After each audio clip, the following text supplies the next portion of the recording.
Je suis dans la campagne à Ninh Binh. Ninh Binh qui se situe à près de 100 km au sud de Hanoï, dans le delta du fleuve Rouge. Ninh Binh qui fut la capitale du pays au 10e et 11e siècle, avant que le roi Lutaito décide de la déménager vers son emplacement actuel en 1010.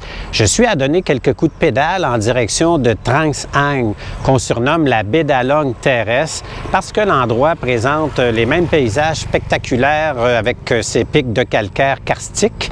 Et d'ailleurs, la région est inscrite au patrimoine mondial de l'UNESCO depuis 2014.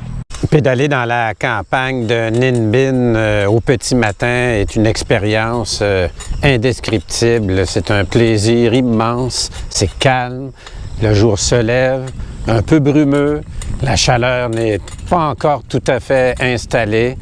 On est seul sur ces petites routes. C'est vraiment agréable d'avoir ce privilège. Je suis à Trang Ang, qu'on qualifie de baie d'Along terrestre, bien que je découvre l'endroit par une embarcation. On est à se promener entre des grottes et différents temples. Bref, je découvre ce joli patrimoine de l'UNESCO.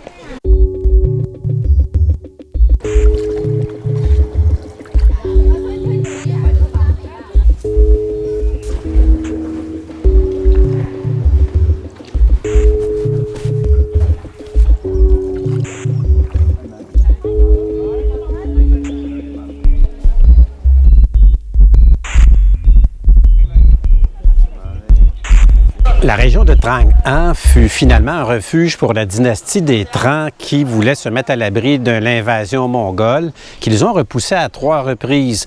On a reconnu rapidement les qualités des lieux avec ses nombreux cours d'eau où l'adversaire peut se perdre et également ses nombreuses parois rocheuses effilées qui permettent aussi de voir venir l'adversaire.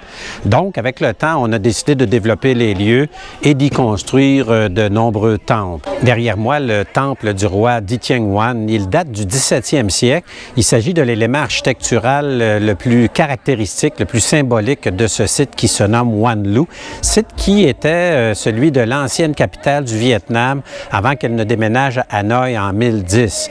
Les bâtiments du roi Di Tieng-Hoan se caractérisent par la pierre et le bois richement travaillés et des jardins qui se composent d'arbres centenaires et d'autres fruitiers. Dans la région du Trang An se trouve un site bouddhiste d'envergure.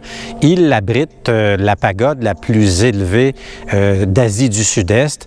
Elle a traversé plusieurs dynasties au travers de ses 1000 ans. Elle détient plusieurs records, celle de la plus grosse cloche de bronze, celle du plus grand nombre de statues d'Ara. Ara qui est un stade de sagesse tout juste sous celui du Bouddha. Donc, cette pagode qui est derrière moi est un élément, un ensemble architectural de plus haute importance au Vietnam. Je loge à l'hôtel Mountainside dans la campagne près de Ninh Binh. C'est un établissement qui est très récent et il est déjà en agrandissement. J'ai l'impression qu'il est victime de son succès. Il offre une belle piscine pour se rafraîchir lorsqu'il y a de grosses journées chaudes et humides.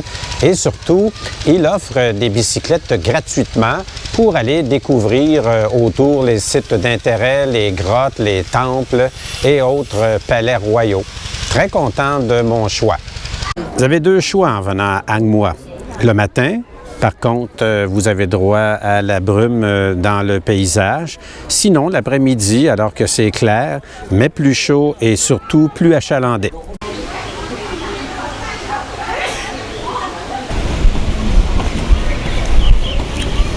C'est ici que le surnom de baie d'Along terrestre prend tout son sens à Trang An, puisqu'autour des pics rocheux de calcaire ne se trouve pas le golfe du Tonkin qui donne en mer de Chine orientale, mais plutôt des rizières qui sont fendues par quelques cours d'eau. Tout simplement à couper le souffle.